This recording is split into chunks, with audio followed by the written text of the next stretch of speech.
정확하고 신뢰 높은 정보만을 전달하겠습니다. 김선생 경제TV의 김선생입니다. 자, 월요일 스타트 한 지가 벌써 몇 시간 전 같은데 끝났네요. 또 한번 살펴봐야겠습니다. 오전에도 영상 올려드리긴 했는데 많은 분들이 시청을 하셨는지 모르겠네요. 삼성 SDI의 시대가 빠르게 오기를 기원하겠습니다.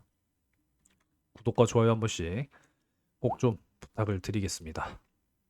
오늘 시장 상황은 사실상 좋지 못한 모습으로 시작이 됐는데 그래도 오후장 들어와서 낙폭을 꽤나 회복해주고 마무리가 됐습니다. 근데 신용 잔고가 여전히 늘어나고 있다라고 하는 점, 그거는 좀 아쉽네요. 비투 안 하셨으면 좋겠는데.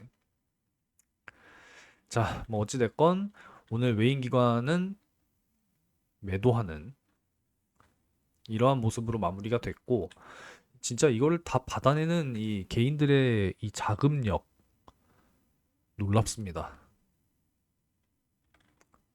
자, 삼성 SDI 오늘 45만 1,000원 이렇게 마무리가 됐고, 일단 최근에 제가 1차 매수 의견 45만 원, 그리고 이제 그 이하 쪽으로는 탄탄하게 지금 매물대 형성되어 있는 40만 원 전후 구간, 제가 이렇게 이제 나눠 놨기 때문에 사실상 그렇다라고 한다면 이 사이 구간에서 그냥 분할 매수 이렇게 잡아 놓으셔도 저는 괜찮다라고 보여지는 구간이기 때문에 무리하지 마시고 조금씩 조금씩 빠져 내려올 때 매수하시는 것이 가장 좋은 의견이다. 이렇게 이제 말씀을 드리면 되겠네요.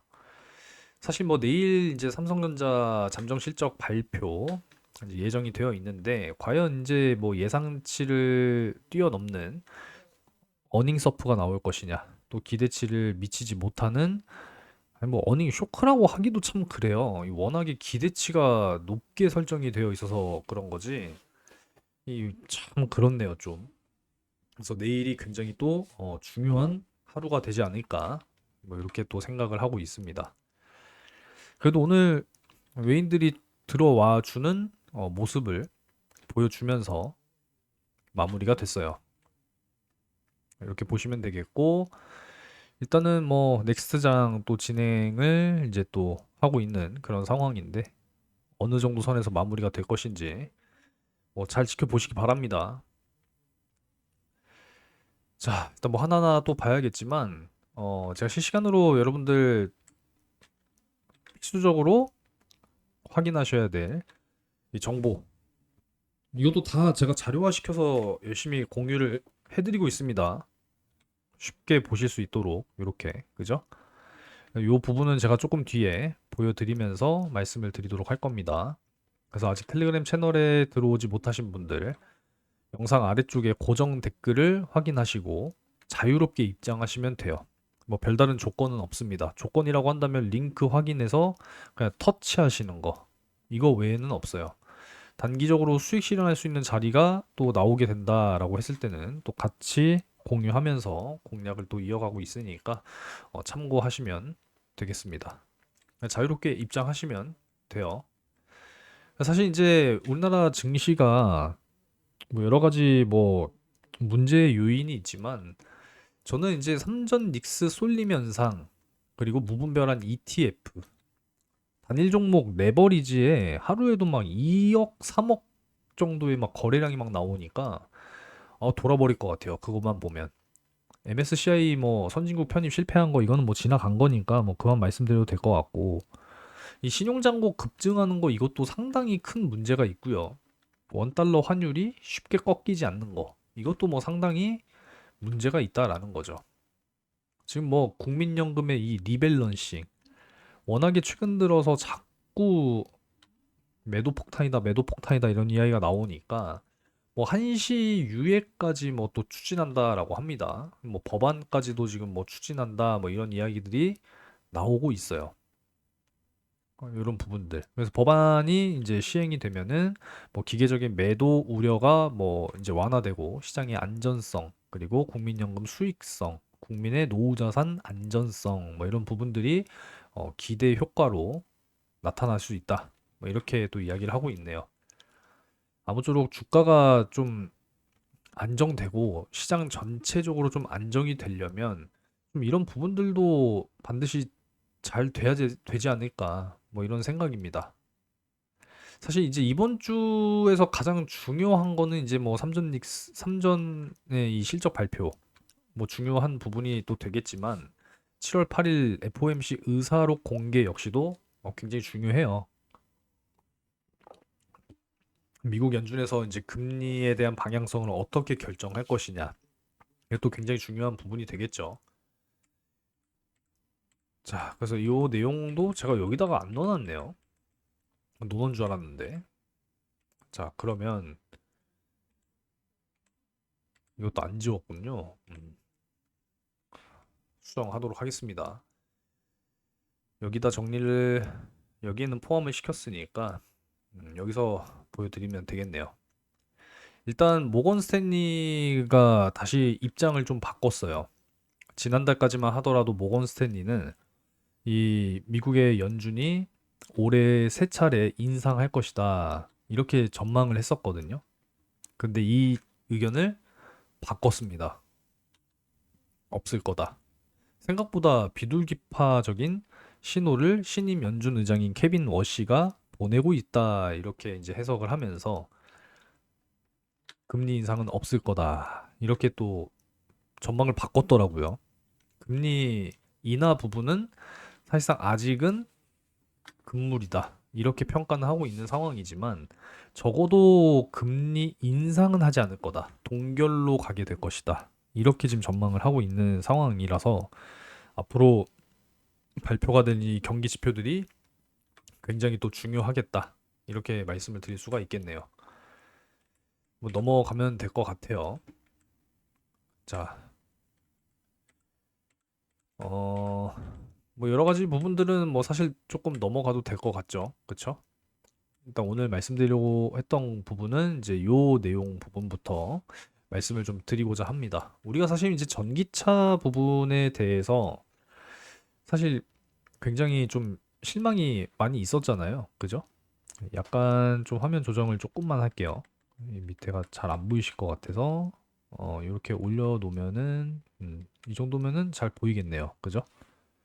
자, 이 정도 조정해 놓고 성장세는 어찌 됐던 지금 지속되고 있는 이런 모습입니다.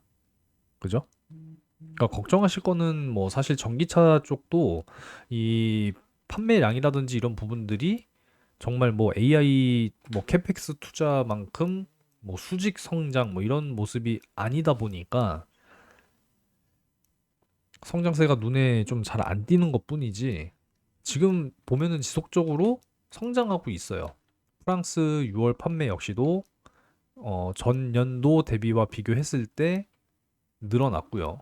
노르웨이 역시도 전년 대비 증가했고, 스웨덴 역시도 증가했고, 그리고 스페인 역시도 증가했습니다. 그리고 이제 역시나 이탈리아도 증가했어요. 지금 보면은 뭐 배터리 일렉트릭 비이클, 배터리 전기차죠. 배터리 전기차. 점점 증가하고 있는 모습이 지금 나오고 있는 그런 상황이고, 독일, 호주, 뉴질랜드 역시도 마찬가지입니다. 종합적으로 좀 이렇게 살펴봤더니 유럽 상위 7개국 6월 판매 현황을 봤더니 전체 판매가 전년도 대비 12%가 증가했더라. 이렇게 되는 거고 지금 뭐 배터리 전기차 판매는 전년도 대비 55%가 증가했대요. 상위 7개국을 합산했더니 이거는 이제 분명히 좋은 신호라고도 우리가 볼 수가 있겠죠. 특히나 이제 우리 삼성 SDI는 이 독일의 3사 벤츠, 아우디, BMW 이쪽으로 이제 프리미엄 라인 배터리가 실제로 공급이 되고 있는 뭐 이런 상황이기 때문에 분명히 이런 부분에 있어서도 충분히 우리가 긍정적으로 볼 필요가 있겠다. 이렇게 이제 해석을 할 수가 있다라는 거죠. 확실히 지금 전년도 대비 증가하는 모습이기 때문에 그렇죠? 그 상위 7개국 합산 월별 이 배터리 전기차 증감률과 침투율 추이를 봤더니 역시나 증가하는 모습이 올 한 해 동안 지금 1월부터 6월까지 보여지고 있다라는 거죠. 그러니까 결국은 전기차로 가는 속도 완만하지만 결국은 지금 꾸준히 가고 있다라는 게 중요한 겁니다. 꾸준하게. 그러면 이제 여기에 추가적으로 이제 ESS 여기에 대한 이제 침투율을 또 생각을 해야겠죠. 여기에는 이제 사실 이제 LFP 배터리가 이제 주로 쓰여지는 부분이기 때문에 사실 이제 여기에서도 강점을 또 가져가야 하고 앞으로 이제 뭐 전고체 배터리 그리고 또 중국에서 실제로 개발하고 있는 나트륨 배터리 이런 부분들. 그러니까 결국은 이제 미래의 경쟁력을 가져가기 위해서 차세대 배터리에 대한 기술 개발 이런 것들도 이제 굉장히 중요할 수밖에 없다라는 거를 꼭 기억하셨으면 좋겠어요. 전력 솔루션 ESS 시장은 앞으로도 계속 커질 겁니다. 이게 어쩔 수가 없어요. AI 데이터 센터는 계속 확대되고 있는 지금 이런 상황이고, 지금 반도체 제조 기업들도 공장 증설을 계속 해야 되는 부분이기 때문에, 이 전력에 대한 안전성은 게- 계속 요구될 수밖에 없고, 전력은 지금 계속 부족할 수밖에 없는 그런 상황입니다. 그러니까 안정적으로 저장을 해놓고, 필요할 때마다 계속 사용할 수 있게끔 그렇게 이제 진행이 돼야 된다라는 거죠. 전기차 보급과 산업전기화 뭐 이런 부분들은 사실상 이제 좀 뭐 속도가 더디긴 하지만 천천히 봐야 되는 상황이다. 이렇게 이제 볼 수가 있겠죠. 그래서 앞으로가 이제 굉장히 중요한 부분이고 정말 이 하반기에 흑자로 턴어라운드 된다라고 했을 때는 분명히 지금의 주가보다도 훨씬 더 올라갈 수 있지 않을까. 이렇게 이제 생각을 해야 된다라는 거죠. 결국은 ESS 시장과 프리미엄 EV 핵심이죠, 핵심. 그래서 하반기 반등의 주요 모멘텀이다 이렇게 보고 있는 부분이기 때문에 앞으로 하반기를 본격적으로 기대해 보면서 그렇게 가도록 하겠습니다. 분명한 모멘텀은 결국은 이제 실적에 대한 턴어라운드죠. 기업이 돈을 벌어야 주가로 증명이 되는 거니까. 물론 돈을 번다고 해서 반드시 뭐 주가가 올라가거나 그런 부분은 아니지만 어찌됐건 기업이 적자를 안 봐야 되는 게 중요한 거죠. 돈을 벌어야 앞으로의 이제 기술 개발 이런 부분에 있어서도 투자를 할 수가 있을 것이고 기술 개발을 통해서 경쟁력을 갖춰갈 것이고 그 경쟁력을 통해서 고객사 확보와 수주를 또 발생시킬 수 있고 그런 선순환 구조가 만들어지지 않겠어요? 그래서 결국은 수익성 중심이 돼야 된다라는 겁니다. 그래서 이런 부분들을 반드시 좀 기대를 하면서 앞으로 가도록 하겠습니다. 어쨌든 지금도 뭐 사실상 이제 매수 타점 이렇게 이제 잡아드리고 있기 때문에 사이 구간 지난주 금요일과 오늘도 역시나 매수를 해도 되는 자리로 내려왔었죠. 그렇기 때문에 뭐 여전히 유효하다라고 보고 있으니까 탄탄한 지금 바닥은 이렇게 지금 만들어져 있는 상황이에요. 물론 이제 여기가 바닥이라고 단언할 수는 없는 부분이 되겠지만 그래도 일단은 전체적인 기간으로 놓고 봤을 때도 사실상 가장 강력한 매물 구간이다 이렇게 볼 수가 있는 부분이기 때문에 40만 원 선 전후 구간 그죠? 주봉으로 봐도 요런 상황이에요. 그렇기 때문에 잘 공략을 이어나가면서 지켜나가시기 바라겠습니다. 아시겠죠? 오늘 삼성 SDI 영상은 요 정도에서 마무리하도록 하겠습니다. 오늘 하루도 고생 많으셨고 구독과 좋아요 그리고 텔레그램 채널 오늘 저녁 밤에 11시에 또 미국 경기지표 또 발표가 있을 예정이고요. 그 경기지표 발표에 따라서 또 미국 증시의 어떤 방향성 또 가늠을 해 볼 수가 있기 때문에 시장 상황 역시도 채널을 통해서 다 공유를 해드리고 있으니까요. 아직 안 들어오신 분들께서는 꼭 입장을 해 보시기 바라겠습니다. 뭐 들어왔다가 뭐 이런 내용들 안 보이면은 그냥 나가세요. 이 내용들이 안 보이는 것 자체가 말이 안 되는 거니까. 자, 그래서 오늘도 영상 시청 감사드리겠습니다.